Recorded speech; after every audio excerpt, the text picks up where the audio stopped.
Hey everybody, this is Games Plus James and welcome back to our Unity top-down racer prototype development. How are you all doing this evening? Hopefully you're all doing well on this fine and beautiful day. Apart from streams having a bit of a few glitches to start out, I think we're going okay now. Everything should be okay. Let me just check. Yes, our microphone is working this time around. So we worked on this game previously, so we're going to go through what was happening in the game before, what worked and what kind of didn't that we want to improve on and actually get some more things working in this game. So at the moment we can drive around through our level.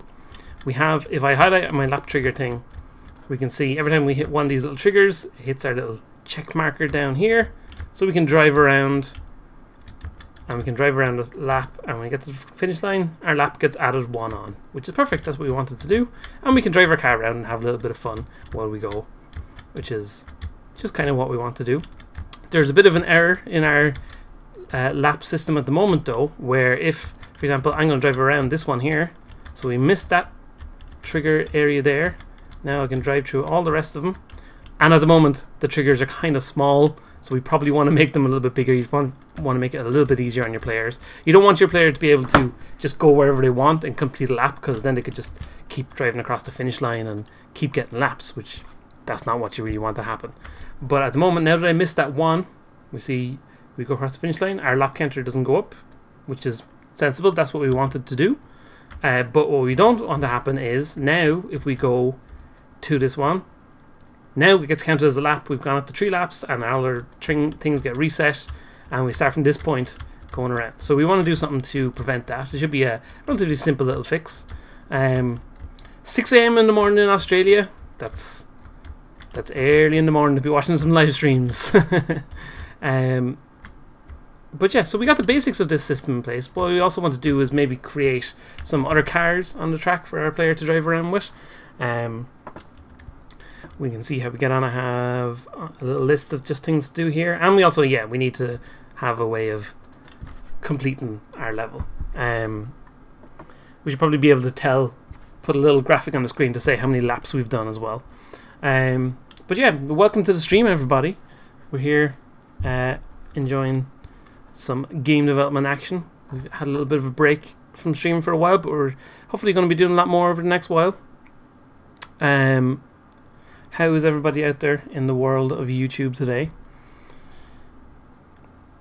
10 PM in Sweden. Woo! Times all around the world. Okay, so what I want to do is first of all create a way to make sure that we can only hit, if we miss a checkpoint, that we don't then go around and hit all the other checkpoints and have our lap counter kind of be a little bit weird. And the way we're going to do that is just having a simple thing that will, when you hit a trigger, it activates the next trigger in the sequence.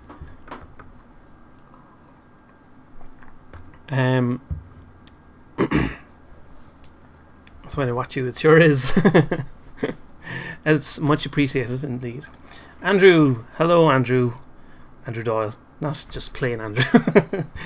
How is life for you, brother?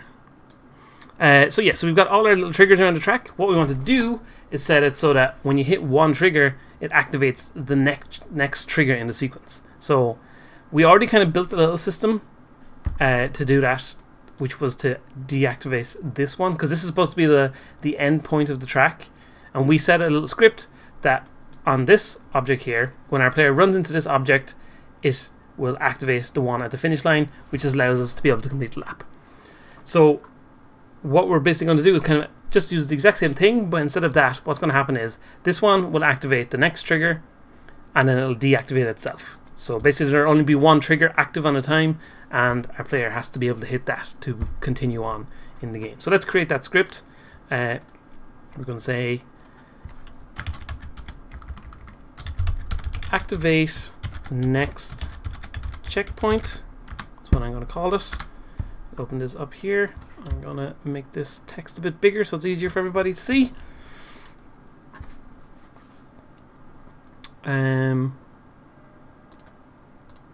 I saw someone before the stream started, or well, the stream had started, but before we started, doing some action. Someone was asking about Globey's Revenge and how it did in the Ludum Dare Game Jam, and it went pretty well. I was mostly happy with how everybody talked about it. I think everybody seemed to enjoy the game for what it was.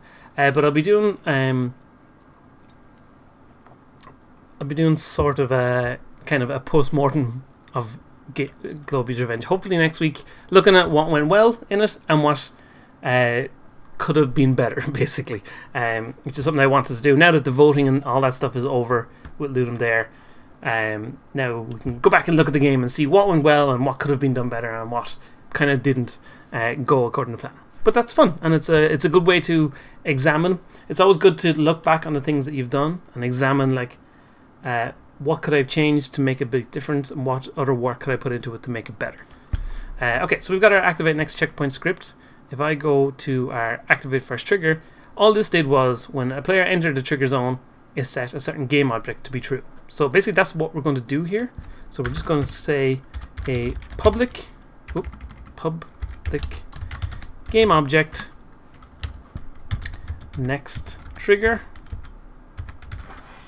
like so, and then down here we're going to say void on trigger enter 2D collider 2D other, and somebody is starting a new game jam soon. Oh really? There's always game jams going on. If you're trying to find a game jam to get involved with, there's like hundreds of them. There's like loads of them going at any particular time. Ludum Dare is kind of the biggest one, I would say, these days, but there's lots of others like Global Game Jam and various other little mini weekend game jams and stuff, and week-long jams and month-long jams, and make a game a week, make a game a month, all these wonderful things. So when our player runs into this, so we want to check and see if the other tag is player. So if other dot tag equals player, then I'm going to say the next trigger should be activated. So next trigger dot set active true, and we want to set our current trigger, the one that we just went into, to be deactivated. So we'll just say game object dot set active false, like so. So we'll save this and we'll go in here, and we want to apply this script to all our triggers here. And I'm actually going to remove this activate first trigger script because that's not really doing anything for us now. So this trigger here is going to be our first one in our sequence. So what I'm going to do is select all the other ones and I'm going to deactivate them. So only this one should be activated on the track to start out with. Jam indeed. Delicious, delicious jam. So I'm going to get all of these now and I'm going to add that new script we just created. So activate next checkpoint. So for each one we need to assign what is the next checkpoint in that object. And basically I'm just going to go down through this list and say on this one it should be that one, on this one it should be this, on this one, wait, did I do that right? I'm already getting lost.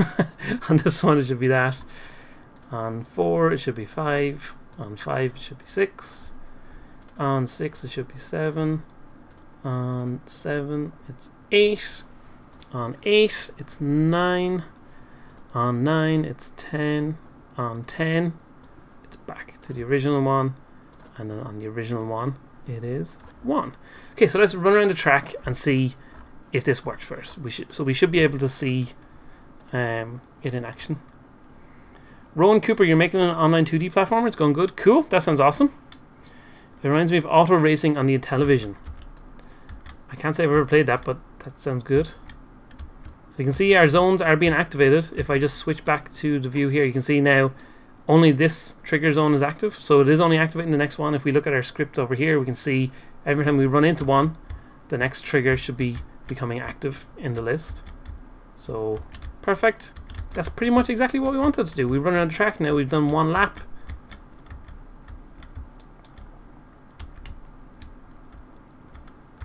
Like this. And so to be honest, we could probably do away with this whole system of keeping track of which checkpoints have been hit throughout the level, because all we really need to do is, now that each one is activating the next one in sequence, technically all we need to do is say, okay, on the last trigger, if that gets hit, well, that means we've completed a lap. So, so just say, okay, increment how many laps we've completed. So, I'm going to do that. So, the trigger holder kind of was the original way we looked at doing it, but this is why we do these prototype streams, is to test out different ways of doing things, and the whole idea is to go, okay, such and such a thing either worked or didn't work. Let's find out what else can work better for us. So, I am going to just deactivate that script because it doesn't do anything for us. I'm going to create a new script, which is going to be our game manager script. Hold on. Why did I call this game manager script? That doesn't. That's a terrible name. It doesn't need to have script in its name.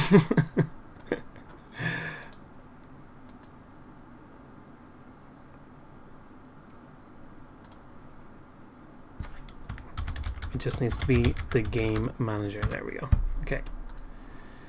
Okay.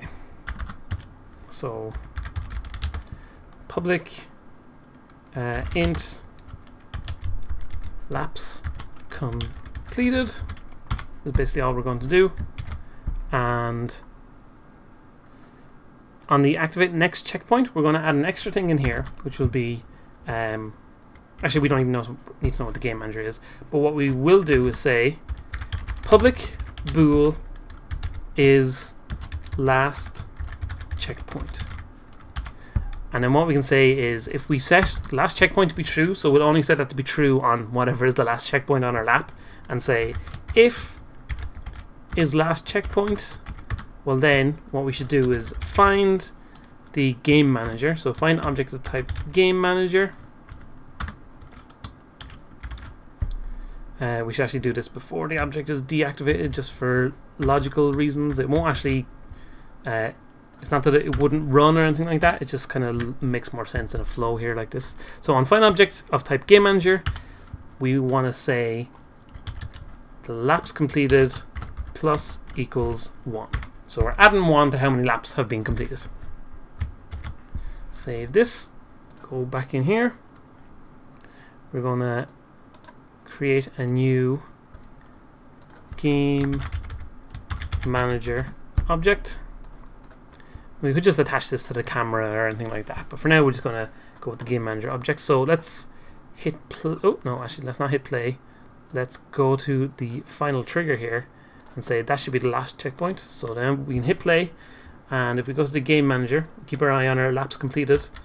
When we do a whole lap of the track, what we should get, if I am managing to hit all the checkpoints, is boom, there we go, we got 1 lap completed. So let's make it so that we have a target for our player to reach, and say if you do three laps, the race is completed. Oh, clicking the wrong thing here. So on our game manager we'll say public int max laps, and what we'll do in our update loop is say if laps completed equals max laps, or actually is greater than or equal to max laps, then let's just make the player not be able to do anything, and we'll say time.delta time equals 0. No, not time.delta time, time.timescale is equal to 0. So basically we're just pausing the game when we do that. So let's go in here, and we got that. Let's set our max laps just to 2 for now. Actually we'll just set it to 1 just so we can test it out. And we should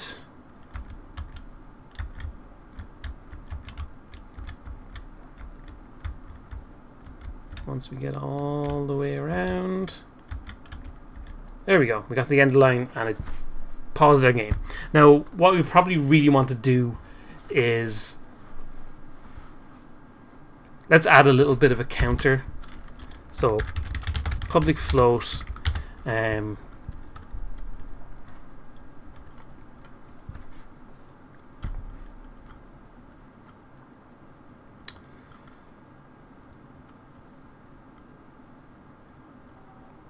what we call it?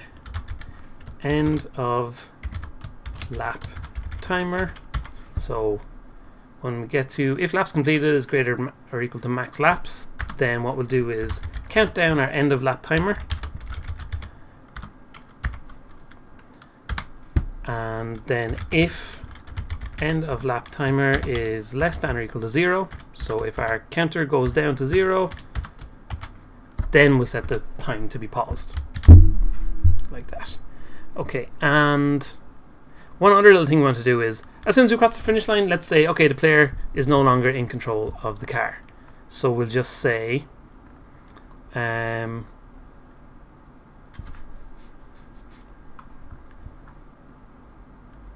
going to add a new bool in here to say public bool we'll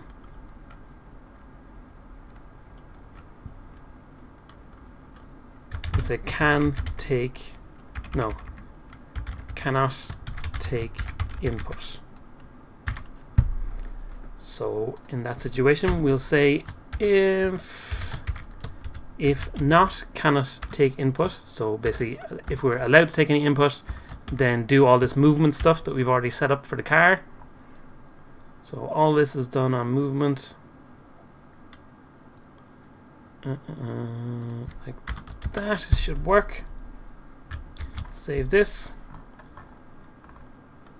and then otherwise we're not able to do any movement. So basically what should happen is you cross the finish line and then the car's out of your control. At the moment, do we have a script on the camera following the player? Yeah, we do. So let's also create a variable on this. Say public bool should follow, and we're just going to say if should follow, then we're going to leave it to do what we already previously set it up to do, which is to follow the player. But otherwise, what we'll say is when we get to the finish line, stop following the player. So I'm just going to set this to be active by default. Then let's go back to our game manager, and here we're going to create a reference to the player. So public player controller the player, and public camera controller the camera, with a small a instead of a capital A. Microphone's still going? Yes, it is. That's good. The hardest thing for me when creating a racing game was determining when you've crossed the line for the next lap, making sure you traverse the whole course before it counts. Yes, that's. I think we've pretty much solved that with that. Basically, you have a series of checkpoints all around the track, and every time you hit one checkpoint, it activates the next checkpoint. So you have to hit all the checkpoints in sequence to be able to complete a lap.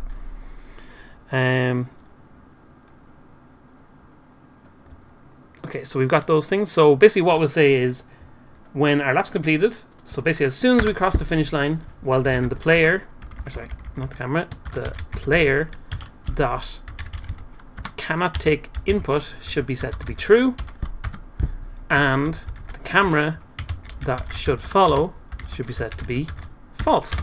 So basically it makes the camera stop in position and the car will drive off wherever it needs to drive. So we'll save this, and let's just test this out and see how it goes. It's always good to test these things. It should work, but of course you have to constantly make sure whenever you change a bit of code, make sure that you actually see how it works. So I'm going to say end of lap timer, we give it 2 seconds.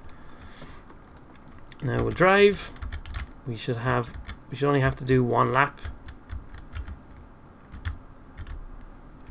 Like this. So we drive around across the finish line. There we go. The car drives off. Timer goes down.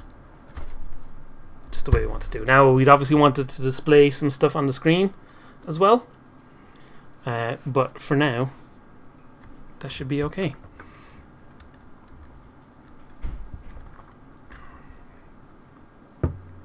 Did it form a grid system? As I said, you were going the wrong way. Yeah, that's certainly an option. I'm not too worried about that for our little purposes here of this simple little prototype.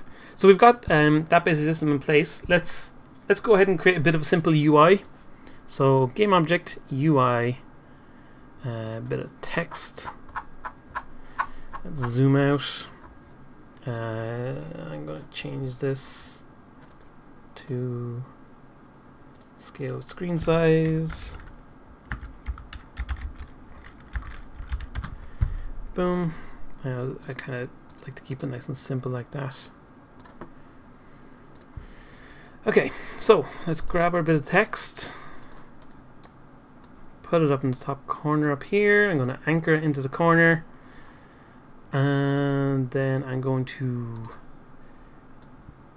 make it bigger, change its color to white. I'm going to give it an outline of black. Obviously we need to make the font a bit bigger, make that a bit bigger too, and we'll have this say lap 0 of 3 for now, or 0 of x. Probably want a space between them. Perfect. Okay.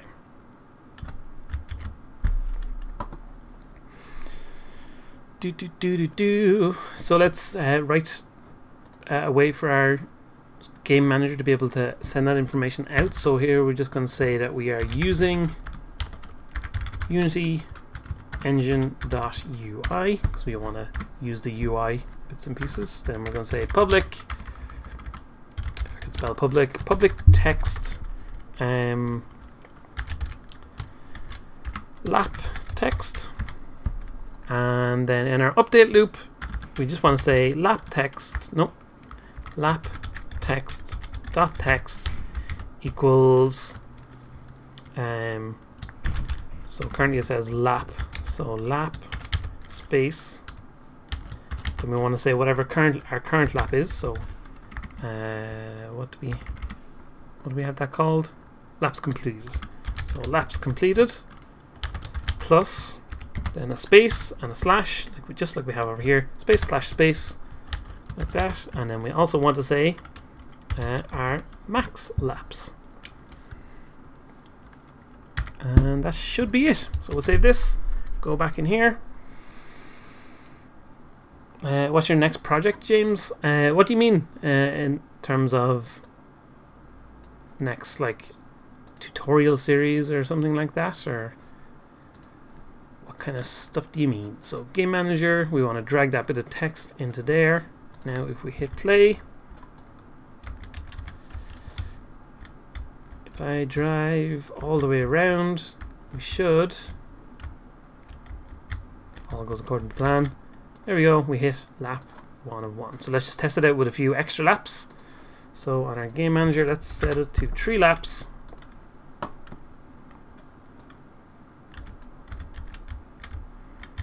Running around. Oop, I braked there, I didn't mean to. So you can see it is updating. We've got our 1 there. There's no reason why it shouldn't update as we're going, but it's good to check these things.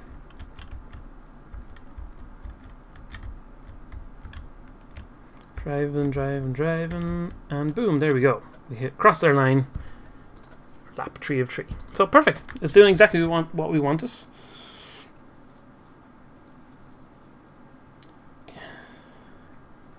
Messing with some Command and Conquer stuff using Unity and Magic of Voxel. That sounds pretty cool, Jason. Eclipse, I'm glad I could help you out.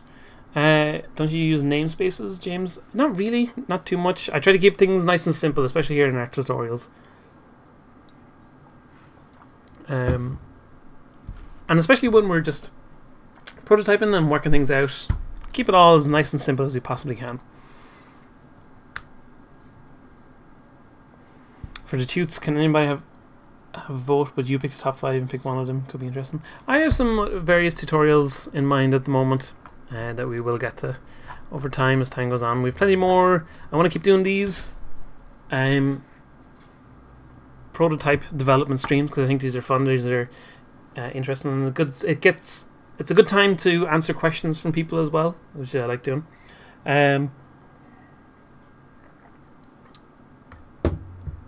I'm not sure what the next one is. I have a kind of a list of different ones, but if you have suggestions, feel free to suggest a way of like small tutorial type things that we'll do.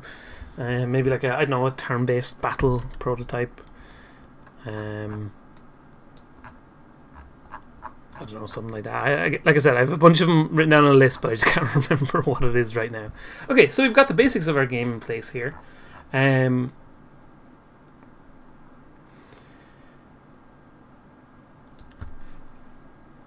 What else could we do?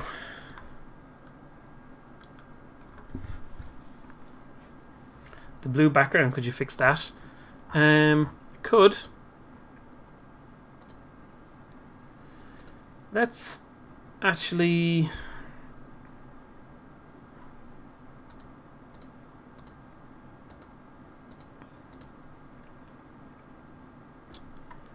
there's no boundaries on this. Just want to see if I add a box collider 2D to this. Where does that actually go?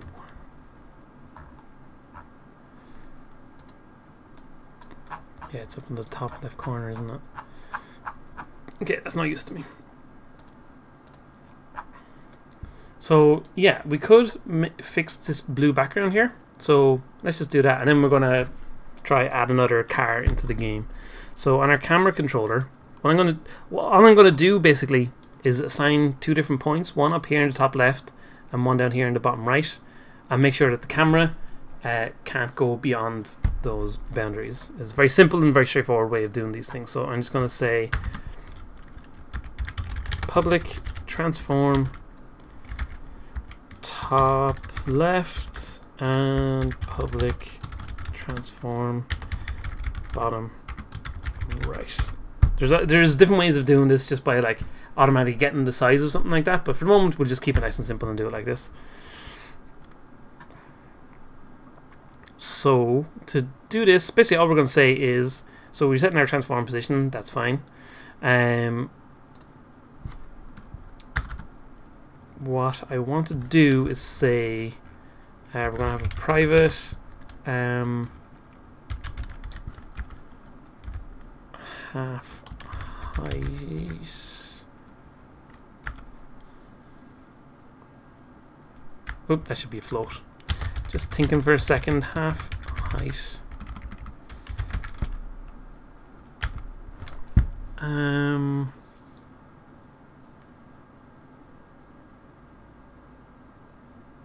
Bear with me for 1 second. Trying to remember how to get the width of the screen. I know there is a very straightforward way of doing it. Or not the width of the screen, the width of the camera.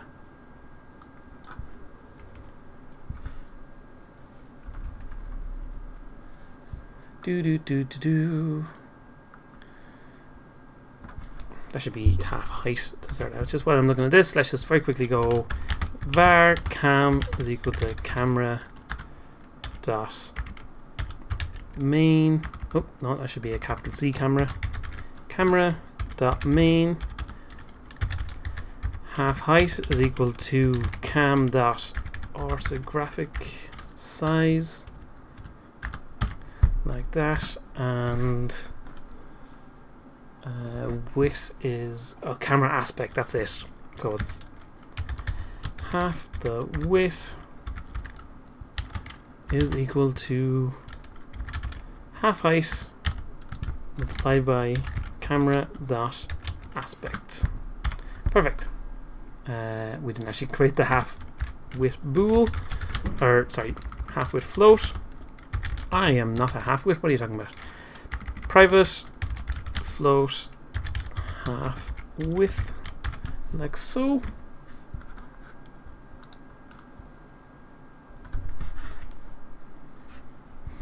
So much trouble getting all things across the network. Yeah, I haven't really messed too much with networking. It's a very specific kind of thing to deal with. And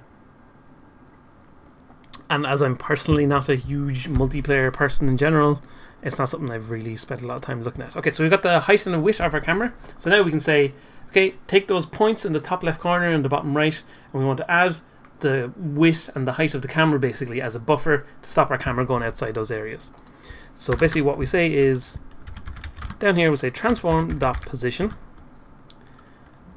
equals a new vector tree, and then on the x-axis what we want to say is we want to keep it between two specific points, and the way we do that is use matf.clamp, which will clamp a value, which is float value here, between a minimum and a maximum. So we can say the value we want to clamp is whatever our current transform.position.x is. The minimum we want it to be is the top left position, so our object in the top left. So we'll say our top left transform dot position dot x, so we don't want to go over too far over to the left, and then we want to add on half the width of the camera.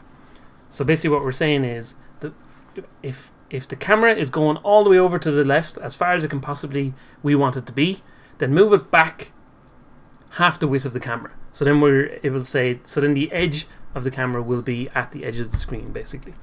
So that's our lowest position we wanted to have.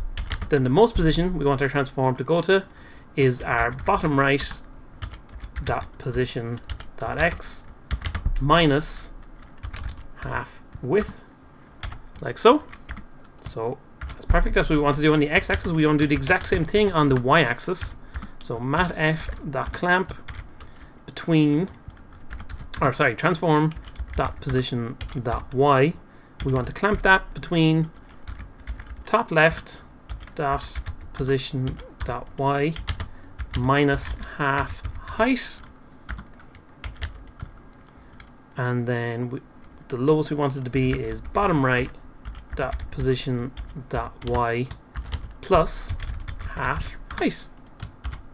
Okay, and then on the z-axis we don't want that to change at all, so transform dot position dot z. Perfect.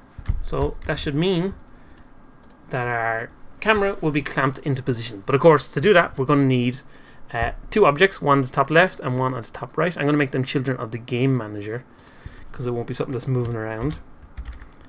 So we'll actually just call this limits, and we'll create one called top left, and oh, I didn't mean to make that a child at all.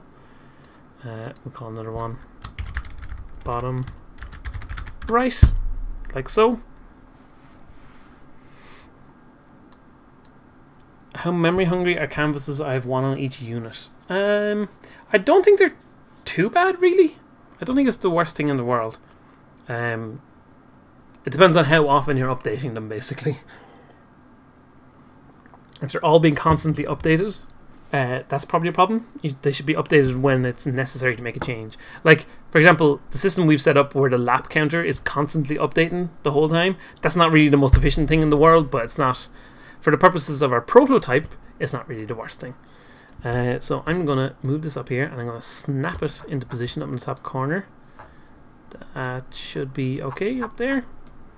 Then I'm going to get the bottom right, and I'm going to move it, hold V, and I can snap it into the corner down there. And then on our camera, we're going to slot the two of them in there. Although, wait, I just realized we've got an error down here, which I didn't notice because my microphone is in the way. What's it saying? So, that's fine. And then,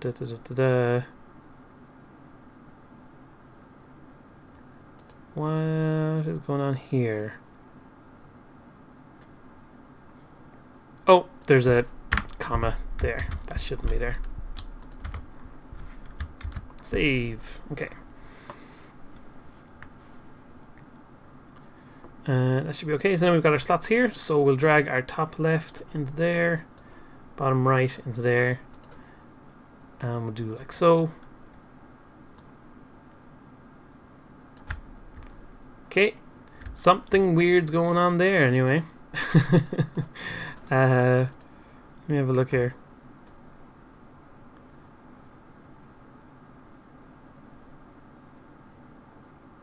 So vector tree.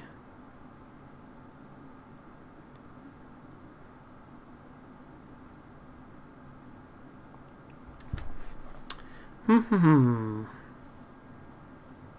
you ever thought of getting a dark team in Unity as possible on personal edition?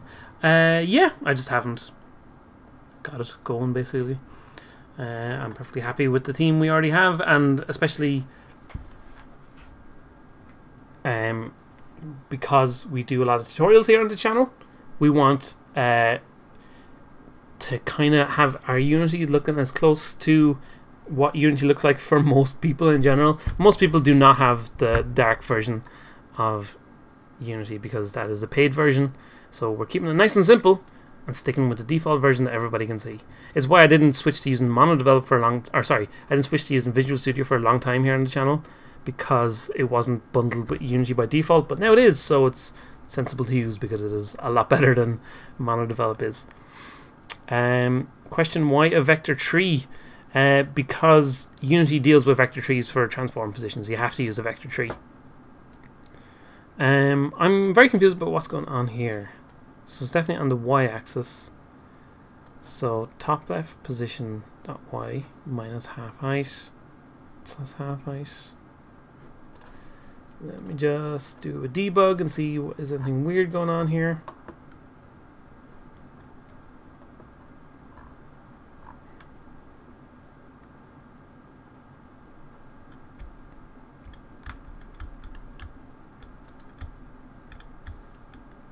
Let's drive up here. Okay, so if I drive, so it's falling over to the, it's falling sideways just the way I wanted to, but for some reason it is not going up and down the way I wanted to.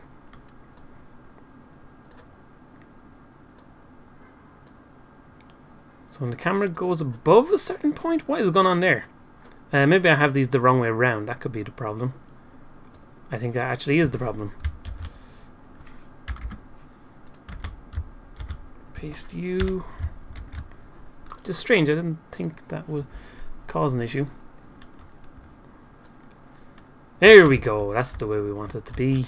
Okay, so now we've got rid of the annoying bit of background outside. Of course, our player is currently able to go wherever he wants. What we could do is set up some, just set some box colliders around the edges of the track so the player can't like drive off the screen or anything like that. But I'm not too worried about that for now. That's a minor thing to deal with when you're making an actual game. That's not something to deal with building a prototype. Okay, so we're going to take a very simple go at creating another driver on the track here. So we're just going to call this enemy1. Let's get out of debug view and put him into the cars layer. Let's give this guy a box collider 2D.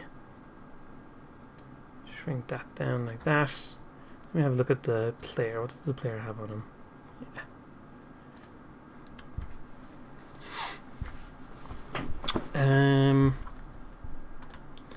Let's give him a rigid body 2D as well, and we don't want him to have any gravity. So let's see right now what'll happen if we run into him. Boom! Get out of here, goddamn car. So let's give him some actual scripting ability. So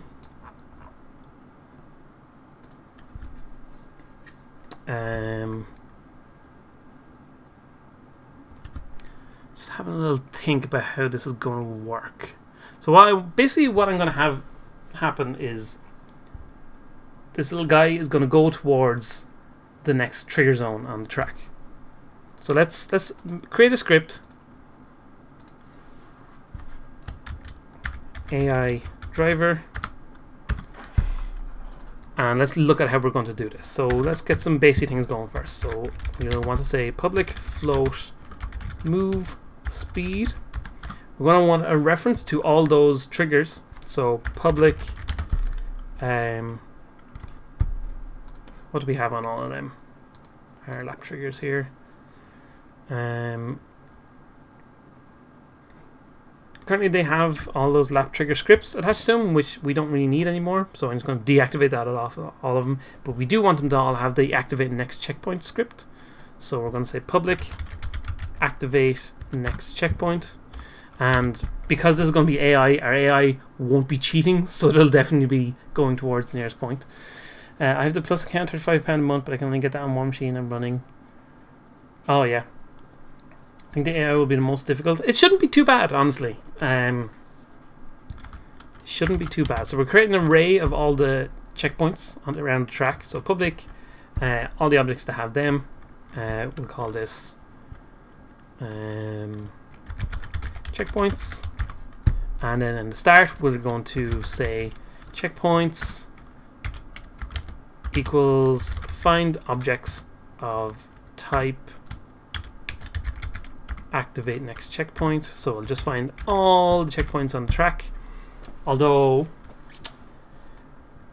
that might not necessarily get them in the order we want, so we won't do that. We'll have to explicitly assign them to our driver. So let's just quickly do that.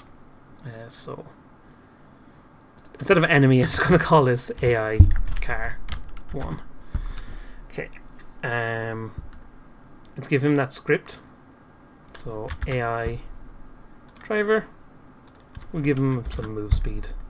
And then in this checkpoints array, I'm just gonna lock this for a second. Trying to remember to unlock it. I'm gonna drag all of these in there, and they should be in the right order. Well, they all count up properly. Perfect. Unlock that. Will this be a video? It will indeed. YouTube automatically does. It does, but I'll be uploading a better quality version, hopefully, if all goes according to plan. We'll see. So now we've got all our checkpoints here. Let's create a way to cycle through them. So public int current checkpoint. Actually, no, just call it CP target. Keep it nice and short. So we'll have our checkpoint target, which will be what number of checkpoints in our array are we going towards. It'll start at 0, obviously. And that'll do for now. We'll worry about like positions and all that kind of stuff a little bit later. But basically then what we want to do is say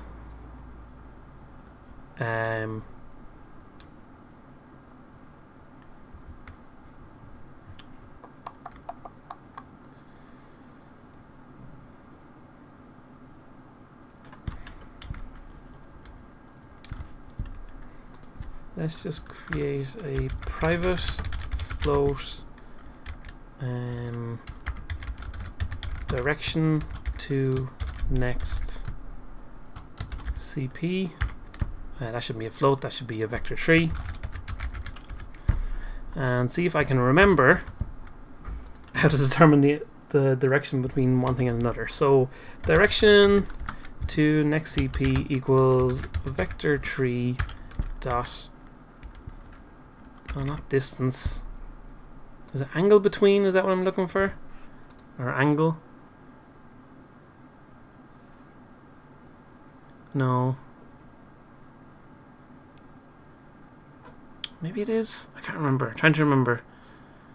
Maybe it is angle. Let's find out. Okay, from whatever our current transform dot position is to the checkpoints array, whatever is the current checkpoint target.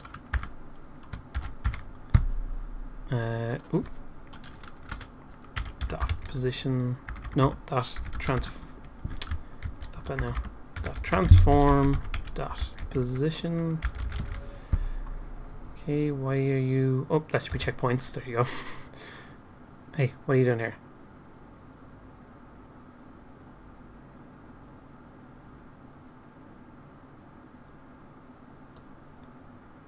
Checkpoints CP target dot transform dot position.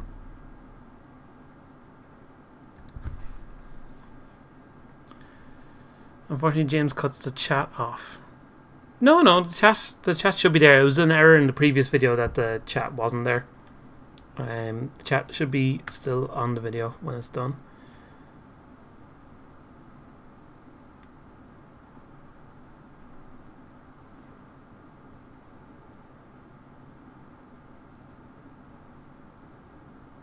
Yeah, that isn't how you do it. Give me a second.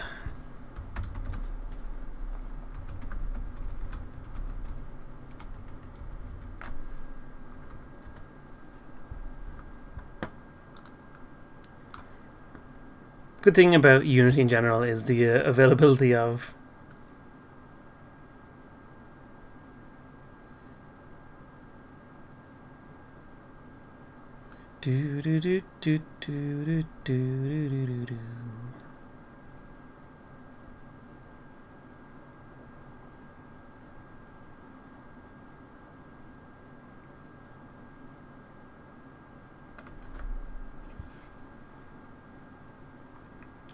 Okay, let's try this. Trying things out on the fly. This is the whole point of this series in general. So should be if I didn't click on the wrong things over here.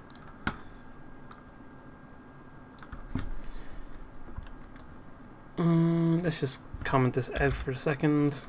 I'm just going to say var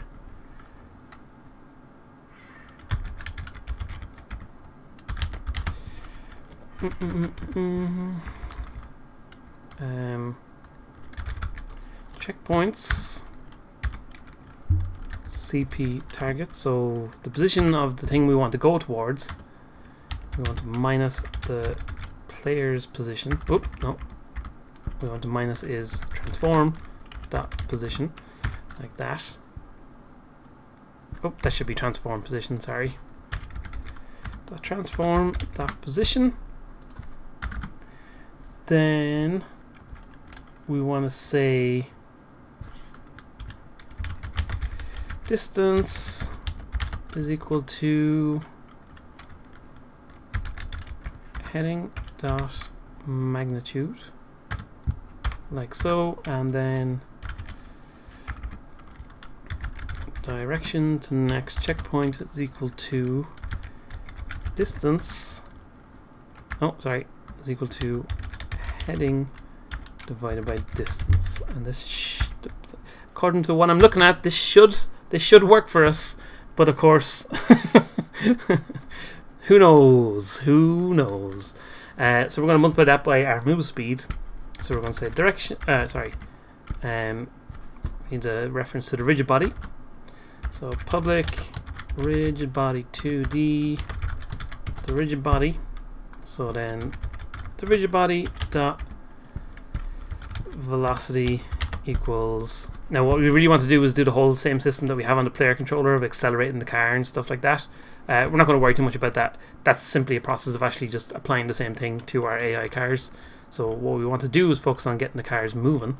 So the rigid body dot velocity is equal to heading, is equal to direction to next checkpoint multiplied by our move speed. Okay, let's see if this will work.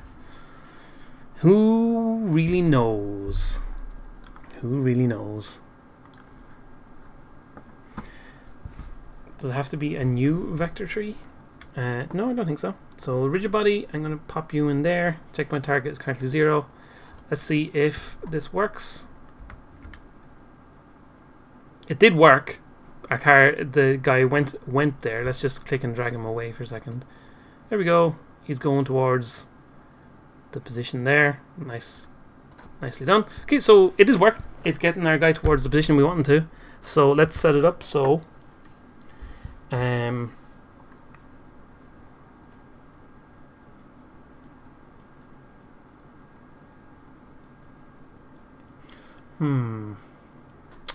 what I'm gonna do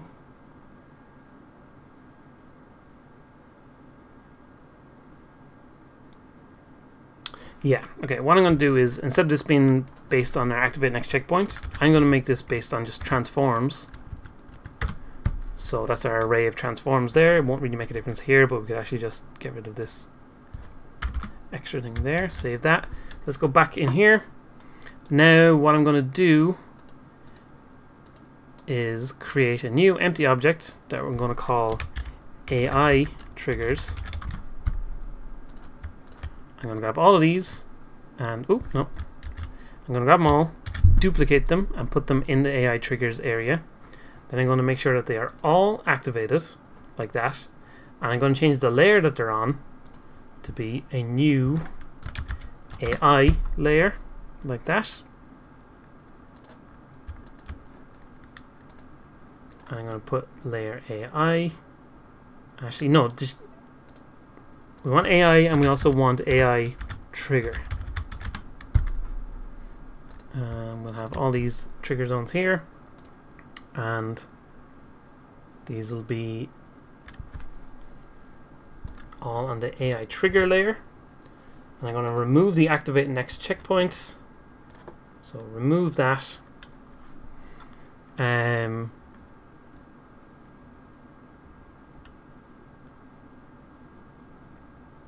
we're actually going to use the lap trigger script that we previously deactivated. This will actually be used by our AI guys here. How are we going to do this though? So we're going to make some adaptations to our lap trigger script, and we're going to say public static bool is hit. And basically, as soon as our trigger, any trigger is hit, it's going to say is hit is true. And we don't need to worry about updating the trigger array because that's not something we're doing anymore. And in fact, we don't need to worry about the trigger holder stuff at all because we're not using that in our game anymore. So we're going to go back in here. And now, so our guy will hit this. Oh, we got trigger holder. Oh yeah, because we're not really using this anymore, so now it doesn't know what to do. I'm just going to comment out pretty much all this script for now, just so it doesn't give us errors, because we're not using it anymore. So what we're going to do is say when our AI guy is driving along, we're going to say at the end of our update loop, we're going to say if lap trigger dot is hit is true. So basically, if any lap trigger gets hit, it'll set the global variable of, or the global static variable, sorry, our static bool here. It'll set that to be true for all of them. And then our AI guy will go, oh, well, that's great. Well, then in that case, our checkpoint target, we want to add one to that. And we want to say lap trigger dot is hit equals false, like that. So we're resetting it straight away back to being false again, and that should allow our AI guys to run around through the circuit. So let's test it out. Oh no, we got, what are we missing here? Oh well, the whole array is empty. I forgot about that. Let's set that back to 0, and we need to drag all of them back in there again. So I'm going to lock that one more time, select all of these guys and drag them into the checkpoints like that. Now we'll hit play. Hopefully what we should get if we go to our scene view. Okay, why didn't you go to the next checkpoint from there?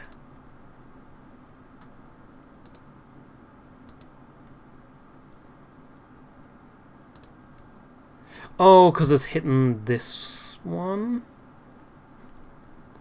Let's see. Our AI checkpoint target is 0.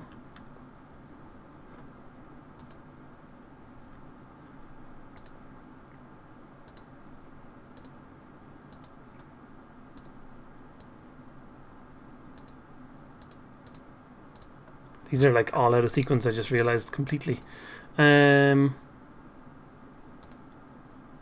So where's this one here? Oh, that's kind of annoying. duplicating things in Unity can be a bit weird sometimes. So that should be the second one. So 1, 2. That's not 3. That's not. That should be 3. U should be 4, I think. Yeah. So 1, 2, 3, 4. So there should be the next ones here.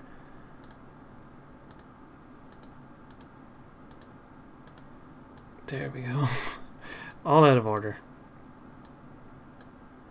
So that one's next, then that one.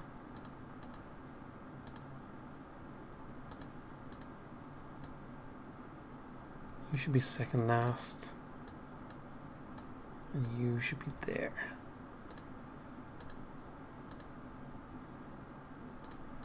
Okay.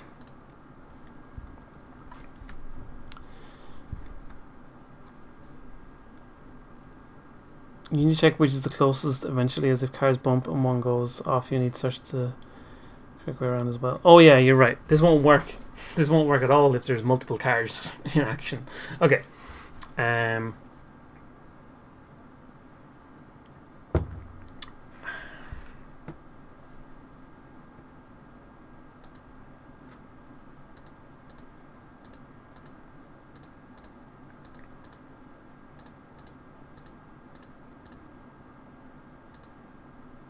Okay, this requires a bit of a rethink then, but they're all in the right order now. Let me just set you back to 0, and I can drag all these back in again.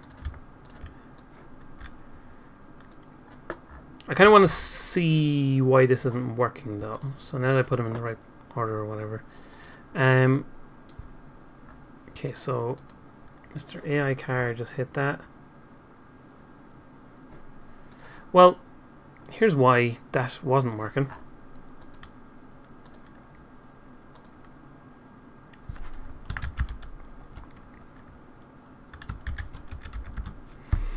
Mass Marauder, hello and welcome. How are you this fine and wonderful and amazing and precocious day?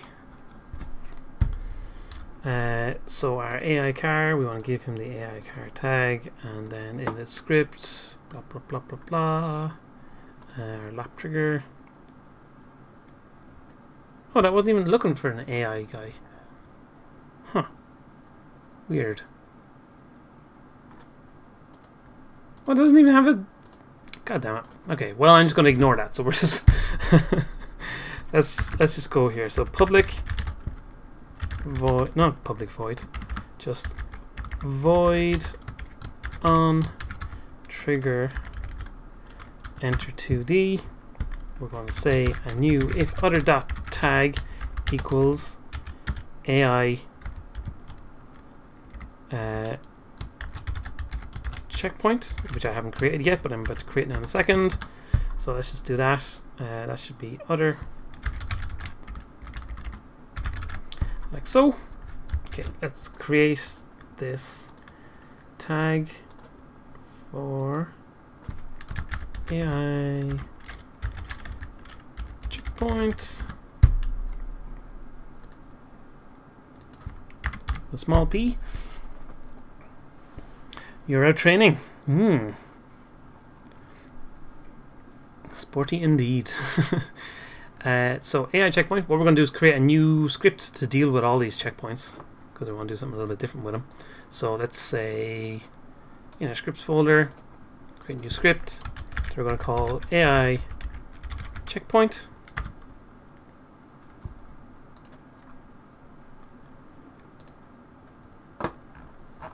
And where, oh no, I didn't actually open it. Sometimes that's one of the weird things about Visual Studios, with creating new scripts can sometimes do some weird things to it. So we're going to say public int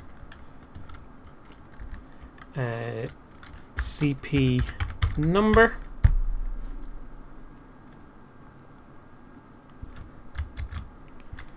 And then, oh no, back in here. And then on our AI driver, when we run into a checkpoint, we're going to get other dot get component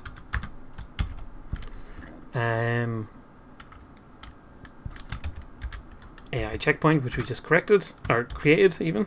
So we're going to get the AI checkpoint, and we want to get the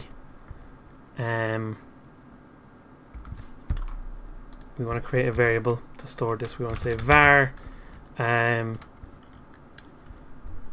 CP number equals on the AI checkpoint script dot CP number, and then we want to say if CP number equals whatever our current target is, so CP target,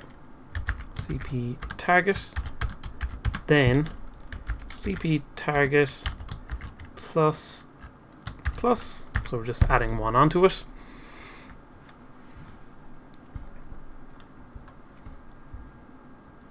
Save this, and hopefully this should make sense and work and be good to us. So on all these triggers, I'm going to remove that lap trigger script, and I'm going to add the AI checkpoints, and on each one we're just going to add a number. So the first one will be 0 because we start with our guy going towards 0. So then next one is 1, next one is 2, 3, 4, 5, 6, 7, 8, 9, 10. Okay. So AI car trigger 1, he should be going to 1, that one is 0. Okay, so let's just test it. Let's see if it works. Hey dude, whoop, I didn't mean to bang into you there. Sorry about that. Whee! He's getting like jammed and stuck at each point for some reason. I didn't make those, no, they are trigger zones. Okay, so why is Mr. AI car getting stuck?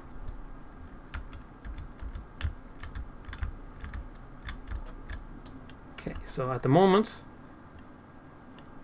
let's have a look what's going on here. So that's checkpoint number 0. Our AI car has entered this zone. Do they all have the right tag? They do not. Of course they do not, because that would be too sensible. AI checkpoint. Okay. Okay, now, whoop.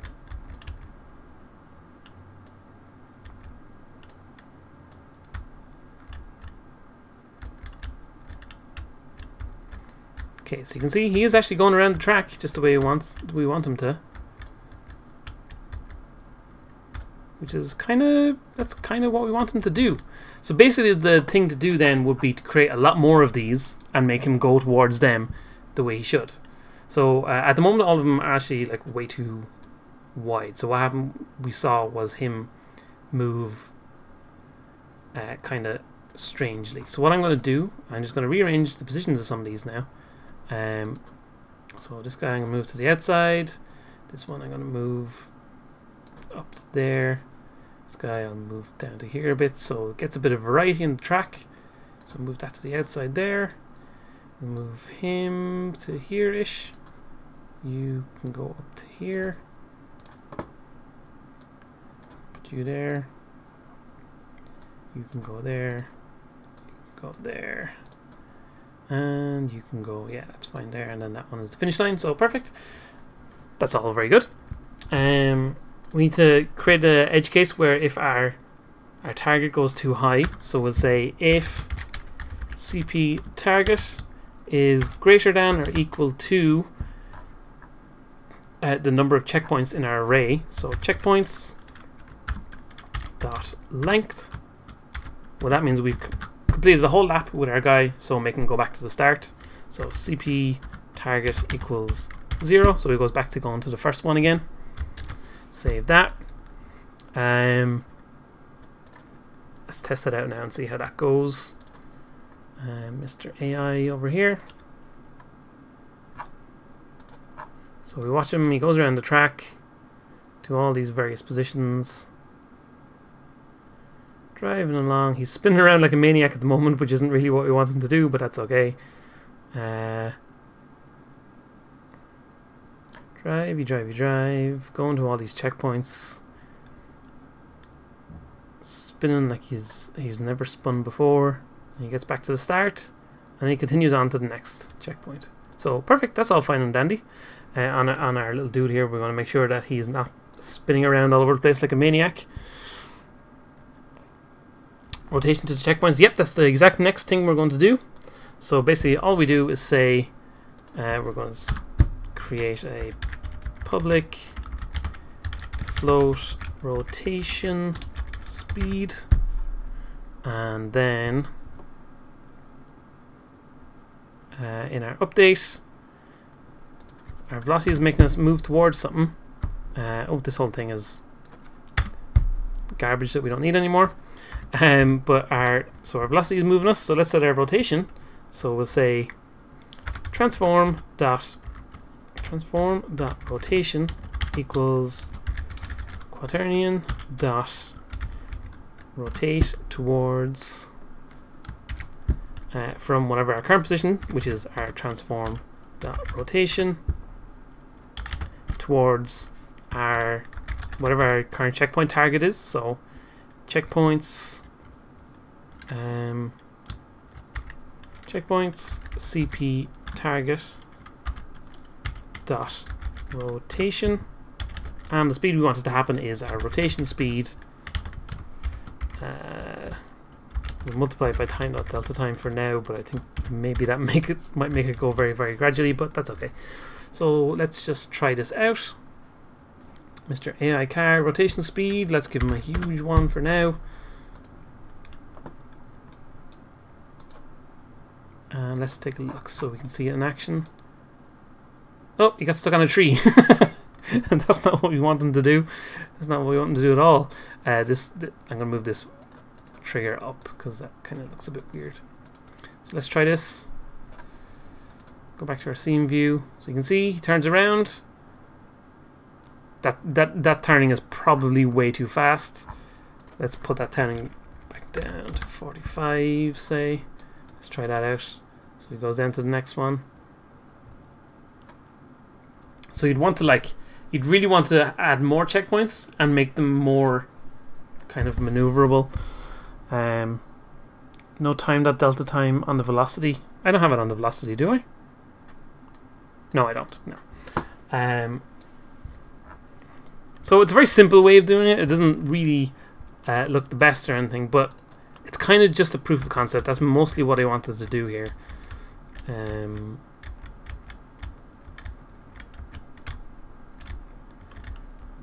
It's a very simple little game that we've got going. Obviously, I'm going a lot faster than that guy. Boom, get out of here. Boom. Boom.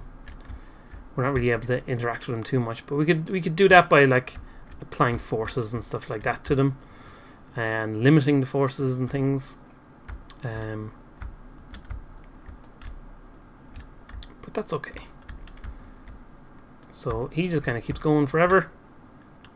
At the moment, he's just running around the track, going wee all over the place.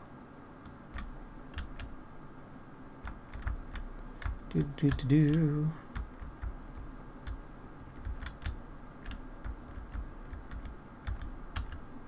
And we win the race. Woo! But that's our simple little AI dude in place. What else could we do with him?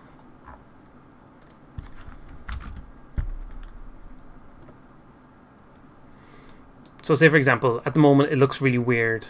If I play the game here, switch back to our scene view. If we watch him, when he gets to that checkpoint, he kind of starts turning for here. What you want to do really is either make this checkpoint much more close to being up here, or add another checkpoint at the point where you would start turning and have that slightly gradually kind of rotated. Let's see what does it look like if I put that like way up there. So he's driving, turns there. Doesn't look the best. So what you'd want to do is add more checkpoints with different rotations around the track. It's kind of the most basic and simple way that we could possibly do moving these little guys around, but I think it works okay for just kind of test purposes. Most of this whole build thing was mostly about getting our little car guy driving around the track and getting the whole lap system in place. Because really, at the end of the day, you could spend a long time working on enemy movement. How fast am I moving? Player car speed is 15, so let's set our AI car to be 12. So he'll start off going faster than us, but we should catch up to him. Look at him go. Oh no, I drove into a wall. So now that he's gone a bit faster, he kind of looks a bit better. So let's drive. Again, it'll be about adding more checkpoints for our AI guys to go through.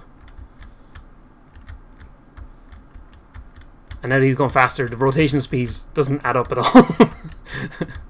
But we're getting ahead of him. Oh no, we crashed into him, which made us slow down, but not him, because he's a maniac. Can I get by him on this last lap?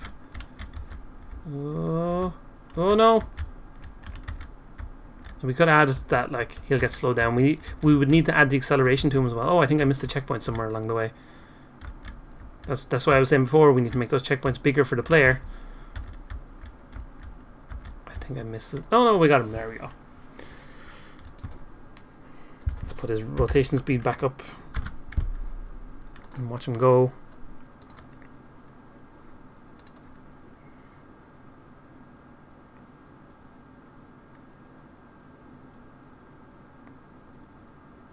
But there you go. That's the basics of him in action. So we could do the same thing with a bunch of other guys as well, if we wanted to. Of course, the only other thing is keeping track of position and stuff like that. So I feel like that's a whole nother thing to get into. So if people want to see me do that, we could return and do that in the next live stream, or we could move on to another topic for next time and have a new prototype bit of a game going. If anyone has any suggestions of things they'd like to see, hit me up in chat there now. But apart from that, I'm going to wrap up this stream for this week. I'll be back next week around the same time. I want to make this... we were doing it on Tuesday evenings, but I feel like Wednesday is a better night for doing this. It'll be a bit more fun as we go, and hopefully there'll be some more videos going up on the channel soon, more gameplay and more tutorials. And also, I do plan on doing some more streaming over on twitch.tv/GamesPlusJames with some more kind of gameplay focused stuff, but also some game design analysis is something that I'm thinking about doing over there on Twitch. I think could be interesting. Looking at games, playing through them, and seeing kind of the interesting quirks of what makes these various games work. But yeah, apart from that, thanks everybody for hanging out. Thanks for watching this video, and hopefully we'll see what we can do. Thanks for watching. I'll see you all very soon. Goodbye.